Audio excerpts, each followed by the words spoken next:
Bom, vamos encarar uma verdade. O mapeamento de dados, ou inventário de dados, ou até mesmo roupa, não é tão simples quanto parece. Pois é. Mas nesse vídeo eu quero te ajudar a responder uma perguntinha bem perspicaz. Afinal, como que a gente faz para executar um mapeamento de dados de forma eficiente? Essa dúvida é bem comum porque quando a gente pega para fazer um mapeamento de dados de alguma organização, a gente tem uma sensação de estar perdido no meio daquele tanto de informação. Mas não se preocupe, advogado ou advogada. Você não está sozinho. Isso realmente é bem comum. Isto porque entender a teia de dados da organização não é uma tarefa fácil, não é uma tarefa simples. É como decifrar um código enigmático.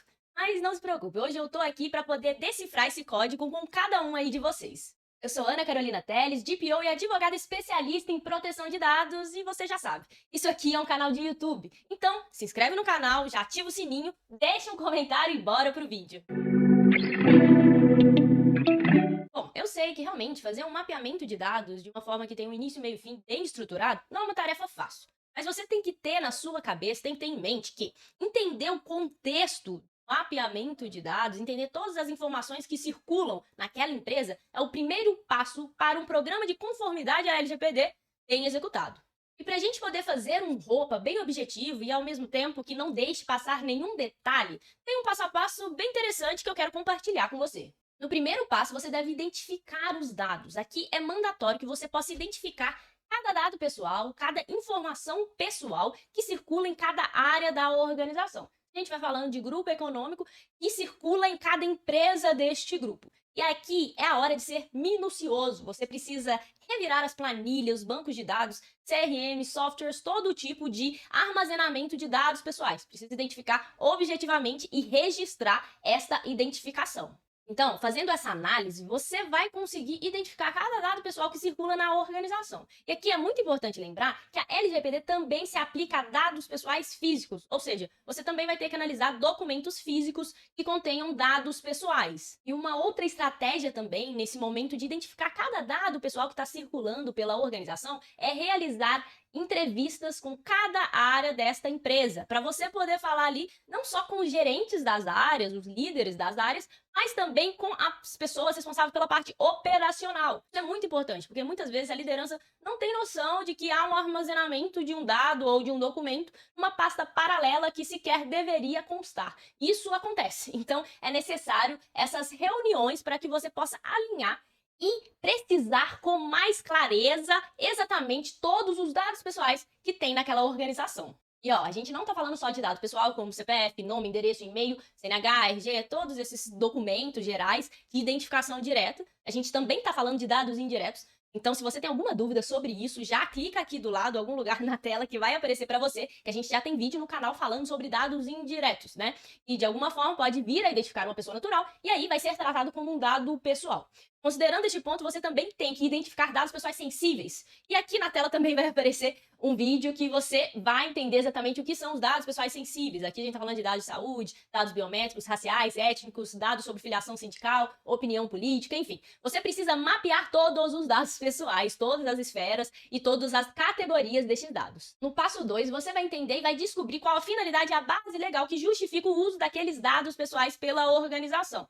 Aí você vai ter que observar uma série de questionamentos e você deve explorar isso, inclusive, com cada área da organização. A gente usa esses dados para cumprir uma obrigação legal, decorre de uma lei que nos obriga a manter e armazenar num período X de tempo aqueles dados pessoais, ou a gente está usando aqueles dados para poder cumprir as disposições de um contrato que a gente firmou com o titular ou até mesmo com uma outra parte, né? A gente também pode avaliar, estamos usando esses dados para mandar newsletter, para mandar e-mail marketing, a gente coletou o consentimento, é legítimo interesse, a base legal vai ser execução de contrato, exercício regular de direitos. Bom, você precisa entender todo esse contexto. E aí, novamente, entrevistas com todas as áreas serão necessárias até mesmo para você esclarecer todas as suas dúvidas. Às vezes, a empresa está num nicho que você não domina tanto, então, em paralelo, você deve estar sempre falando e alinhando os pontos com o jurídico da empresa, porque pode ter legislações bem específicas que até aquele momento você não tinha consciência, não tinha ciência, conhecimento, e aí, a partir daquela análise, você vai começar a entender muito mais como você vai cruzar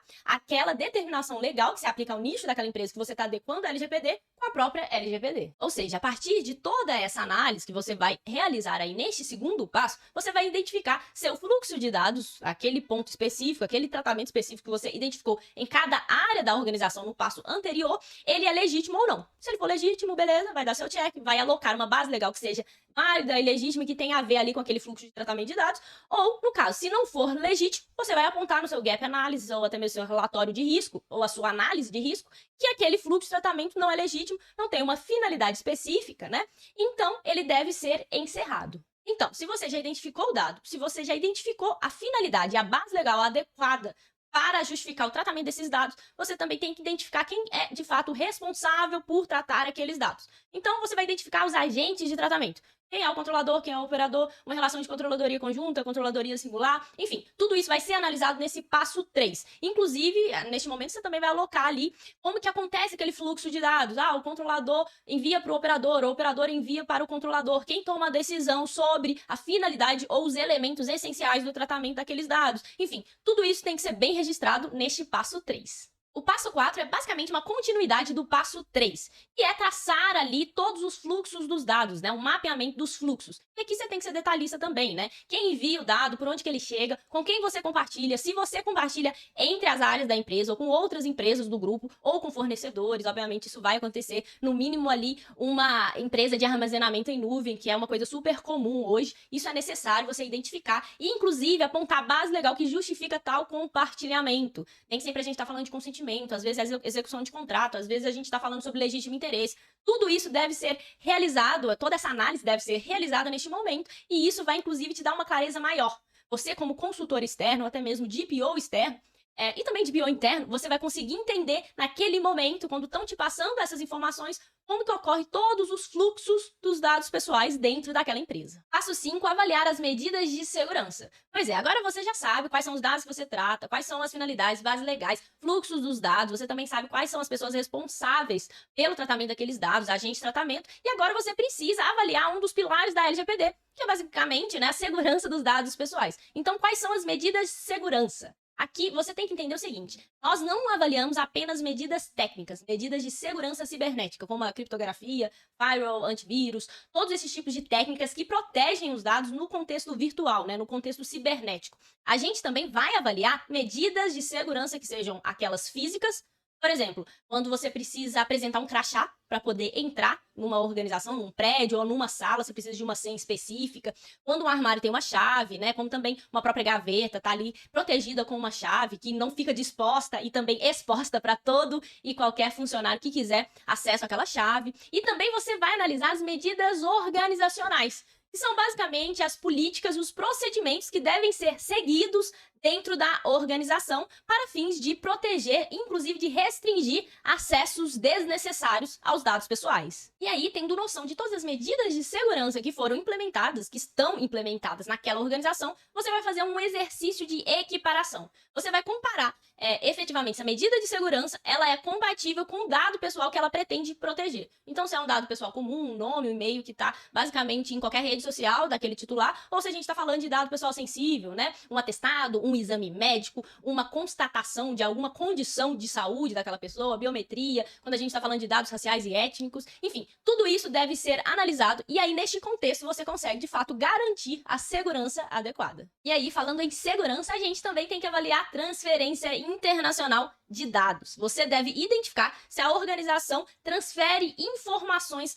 para além das fronteiras, seja para parceiros de negócio ou até mesmo serviços que são sediados no exterior. Seja a empresa exportadora dessas informações ou também importadora, você precisa analisar todos esses fluxos. Então, para começar, você deve identificar cada dado pessoal que será transferido para além das fronteiras. E aqui você precisa, inclusive, identificar se aquele país que vai receber os dados pessoais tem um nível adequado de proteção de dados, como oferece a nossa própria LGPD. Aqui, você também é mandatório analisar por qual motivo, se você tem uma base legal para poder fazer aquela transferência e também se você tem um mecanismo de transferência internacional de dados que estão previstos ali no artigo 33 da LGPD que justifique e que proteja, de fato, esta transferência. Se você tem o consentimento do titular para poder fazer a transferência ou se você vai usar, por exemplo, cláusulas contratuais padrão ou outros mecanismos que estão, como eu falei, naquele naquele artigo ali, o artigo 33 da LGPD. Para você se assegurar que essa transferência realmente está sendo realizada de forma segura, você deve sempre implementar medidas de segurança robustas neste contexto, onde o dado pessoal parte do território A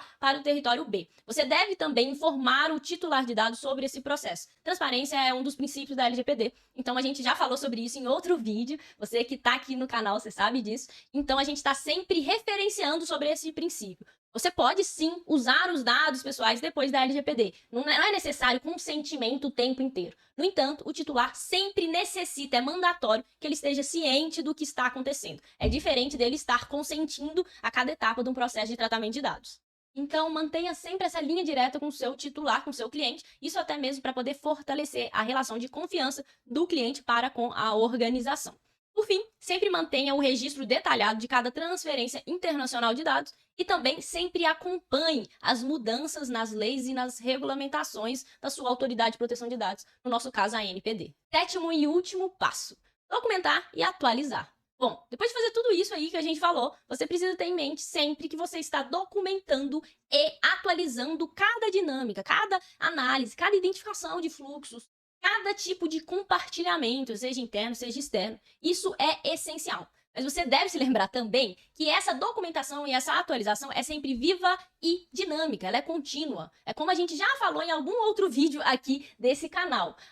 O programa de conformidade à LGPD, especialmente o mapeamento de dados, ele é sempre contínuo e vivo. Isto porque a cada dia um novo fluxo de dados pode começar ou pode voltar a acontecer, algo que já tinha sido finalizado, e aí você precisa atualizar, seja a sua planilha, seja o seu sistema que você já utiliza ali para poder registrar os dados pessoais que circulam pela organização. E aí, tendo este controle, você vai entender e vai identificar sempre, com constância, pontos de melhoramento com o tempo, né? Evidentemente, ali você faz um fluxo de determinada maneira, com o tempo, acompanhando e vendo ou não a progressão, até mesmo a falta de eficiência daquele fluxo, você vai conseguir ajustar e implementar essas mudanças de melhoria.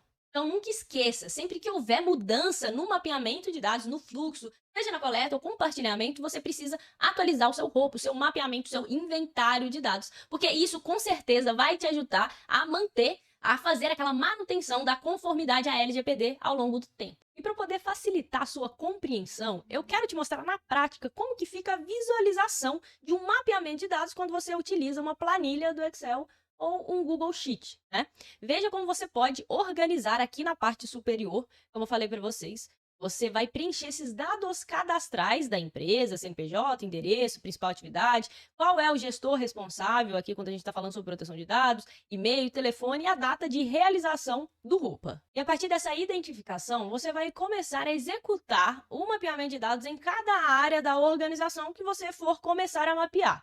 Então, vamos supor que a gente está falando aqui sobre a área de marketing, né? Aí você vem aqui, coloca que a área de marketing vai começar a mapear e você inicia a visão geral do primeiro processo que você vai mapear. Descrevendo a visão geral desse primeiro processo, você vai começar a sua saga aqui e começar a preencher e responder todas essas perguntinhas que você pode identificar nessa planilha. E aí você pode até me perguntar, pô, Ana, mas você tinha dito que eram 7 passos para poder executar um mapeamento de dados com eficiência.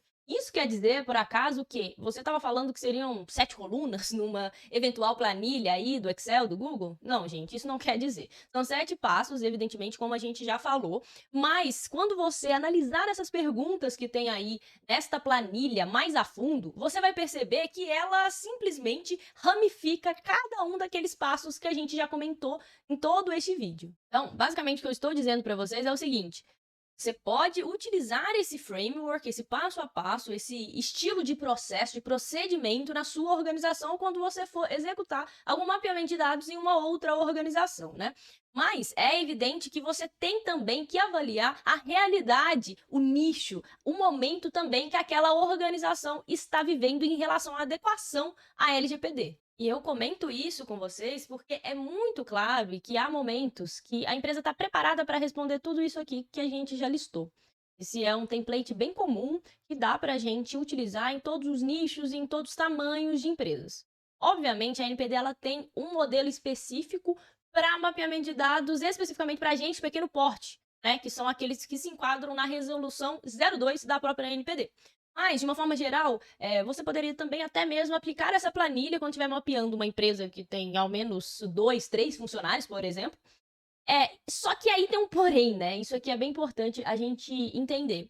Eu poderia estar executando essa planilha aqui, que é realmente mais robusta, tem muitas informações, muitas perguntas, mas a depender do tamanho da empresa e a depender do momento, ela não vai saber como responder tudo isso aqui. Você pode ter certeza. E tem questões aqui, por exemplo, principalmente se a empresa não tem o seu core business, a sua atividade de negócio não é usar dados pessoais, como, por exemplo, uma empresa especificamente de marketing ou uma empresa de hospedagem, enfim, tantas outras opções aí, ela não vai se preocupar tanto com isso, né? E principalmente no contexto de uma empresa que é B2B, que presta serviço diretamente para outras empresas. Ela não tendo contato direto com o titular de dados, com o cidadão, com uma pessoa física, ela não vai ter todas essas informações aqui e sequer vai estar se preocupando com isso. Bom, é basicamente isso que você deve observar quando você for executar um mapeamento de dados para que ele seja de fato eficiente. E ó, lógico que um resumão desse que eu te passei fica muito melhor quando você visualiza nessa planilha que eu acabei de mostrar para você. Então, se você quiser o acesso da minha planilha do Roupa,